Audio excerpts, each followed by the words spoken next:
Caso Flor de Lis. A assessoria de Flor de Lis tenta emplacar imagem de filha da deputada de criminosa em militante. Na ocasião do Dia Internacional da Mulher, Flor de Lis usou de suas redes sociais para cometer este banner. Porque é crime, não é mesmo? Usar de verba pública em benefício próprio, tentar sensibilizar pessoas, flertar com a galera dos direitos humanos. Não sei bem a intenção, porque na verdade é sempre meio tosca a forma como a assessoria da deputada joga as coisas nas plataformas. De qualquer modo, é crime, pois a verba pública não deve ser usada para as causas pessoais de supostos criminosos. Por isso nós usamos o verbo cometer o banner. A coisa foi tão explícita. A voz de Simone está sendo calada atrás das grades.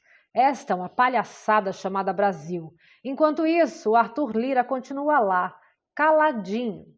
Depois de um tempo, a Flor de Lis apagou o crime aí das redes sociais. A ré continua a apostar em estratégias furadas e repetitivas com o intuito de confundir seguidores e induzir criadores de conteúdos a reproduzir suas estratégias furadas de distrair a mídia em benefício próprio. Flor de Lis utilizou suas redes sociais e a verba de gabinete, uma vez que ocupa do cargo de deputada federal, aproveitando-se do ensejo do Dia Internacional da Mulher, 8 de março, para tentar dar uma amenizada na barra de sua filha Simone, que é ré, presa por participação no assassinato do pastor Anderson do Carmo.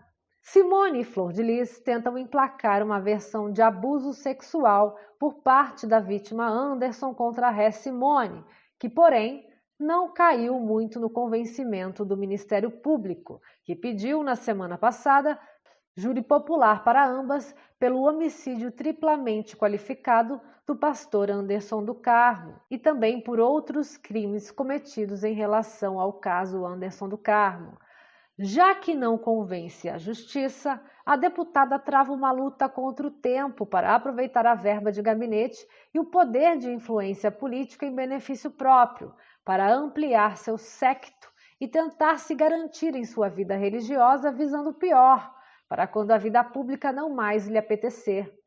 Flor de Lis sabe que a única coisa que lhe restará será a chance de recomeçar através do meio religioso ou do assistencialismo, mas ainda acreditamos mais no meio religioso, que é aquele que, embora bem modesto, é o único que demonstrou algum tipo de manifestação de afeto em relação a Flor de Lis. Embora, como já disse, quase que inexpressivo diante do que já foi um dia. Flor de Lis tenta por aí religião e busca engajar também, provavelmente aconselhada por sua assessoria, com o pessoal dos direitos humanos, esperando encontrar aquela parcela de pessoas que não conheçam a fundo o contexto de seu caso, de sua família, do crime e que se sensibilizem com as estratégias de marketing do abuso de Simone, que vem tentando emplacar desde a última audiência de instrução, onde tivemos o depoimento de Simone. Na ocasião, é importante salientar que houve uma pausa de pouco mais de um mês para o Natal e Ano Novo, e que a defesa de Flor de Lis, na pessoa do Dr. Anderson Hollenberg, comemorou a pausa. Reação essa notada pela própria juíza Neares Arce, em plenário, que reagiu.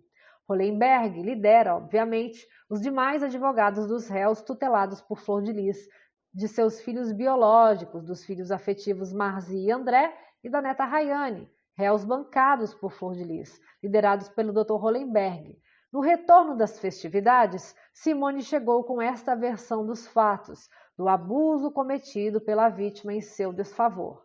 Versão que rendeu algumas manchetes em veículos de imprensa de grande repercussão, que estão sempre atrás de manchetes. Nenhum efeito em mídias que seguem e acompanham o caso passo a passo, e zero efeito no Ministério Público, na juíza ou na Câmara, assim como está até hoje. Mas Flor de Lis continua, afinal o que lhe resta, não é mesmo? Tudo ou nada.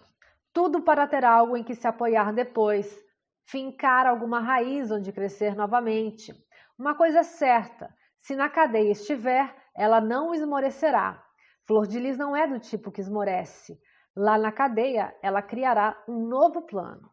Mas ela ainda está aqui E não tem Anderson e nem Misael, é Flor de Lis mesmo, para culpar por desvios de verba, possíveis rachadinhas, ou o que quer que for, ou o que quer que seja, como noticiamos semana passada sobre o carro da deputada, o financiado, que está no nome de uma funcionária fantasma no gabinete de Flor de Lis, de nome Verônica, que recebe uma quantia mensal inferior à parcela mensal do financiamento do carro.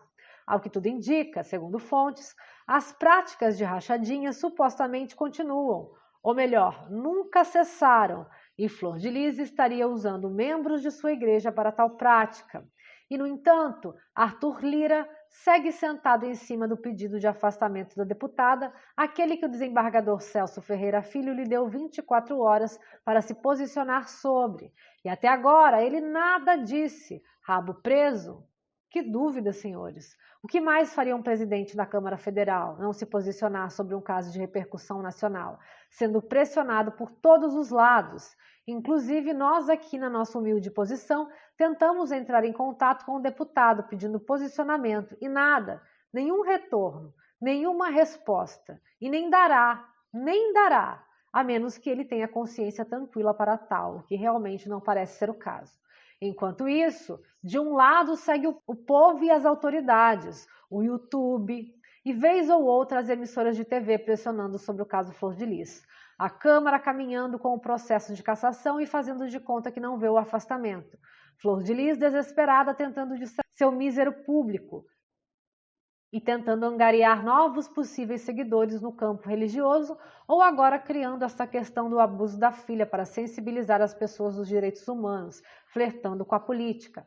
Flor de Lis fará de tudo para aproveitar ao máximo o tempo que ainda lhe resta. Baixou a guarda por pouquíssimos dias, mas logo voltou, pois percebeu que não há tempo a perder, não há. As cartas foram lançadas. A qualquer momento pode vir uma data para o seu julgamento, pode vir um afastamento, pode vir uma votação para uma cassação, por consequência, uma prisão preventiva, ou seja, tempo é tudo que o mês de fevereiro não trouxe a Flor de Lis. A juíza da terceira vara criminal de Niterói, Neares Arce, ainda não marcou a data do julgamento da deputada Flor de Lis e de seus filhos, neta e comparsas, e também não se sabe se acatará o pedido do Ministério Público de Júri Popular com as mesmas configurações solicitadas, eximindo um dos réus, Carlos Ubiraci, dos crimes. Ainda não se tem notícia também sobre os rumos do terceiro inquérito, que foi entregue à promotoria do GAECO já em 10 de dezembro de 2020, e até agora está paralisado sem qualquer esclarecimento, e já estamos em março. O terceiro inquérito foi fechado pela equipe de investigação do delegado Bruno Cleuder, o terceiro à frente das investigações do caso que investiga o assassinato do pastor Anderson do Carmo. E nesta fase, são investigados a cozinheira da casa, Gilcineia Teixeira, e o motorista Márcio Buba, o filho de criação de Flor de Lis, Gerson, e 3 netos biológicos da deputada federal, que são Lohane Oliveira, Ramon Oliveira e Rafaela Oliveira, ambos filhos de Simone dos Santos Rodrigues e André Oliveira, réus que aguardam julgamento em regime fechado. Rayane Oliveira, presa, também é filha do casal que aguarda julgamento em regime fechado. Rafaela, a filha mais nova do ex-casal, André e Simone, foi a última a ser anexada às investigações do terceiro inquérito, a menos que tenha chegado a conhecimento público. Ela foi anexada no exato momento em que foi citada no depoimento da testemunha de defesa do réu Carlos Ubiraci Silva, a filha de Carlos, Raquel Silva. Corroboram com o depoimento de Raquel, a citação de Rafaela na participação do crime, o depoimento de outras 3 testemunhas. A qualquer momento, novas prisões podem ser decretadas ou não. Novas audiências podem ser iniciadas e novos inquéritos podem ser abertos. O caso Flor de Lis é complexo devido ao número de componentes. É um caso que exige muito das investigações, sem dúvida dá trabalho para as investigações, e consiste em custos aos cofres públicos, além daqueles já gastos pela deputada em uma série de outras atividades inexplicáveis. Flor de Lis, como deputada, em 2020, gastou toda a sua verba de gabinete e até o momento não se sabe na prática quais foram seus projetos para este país.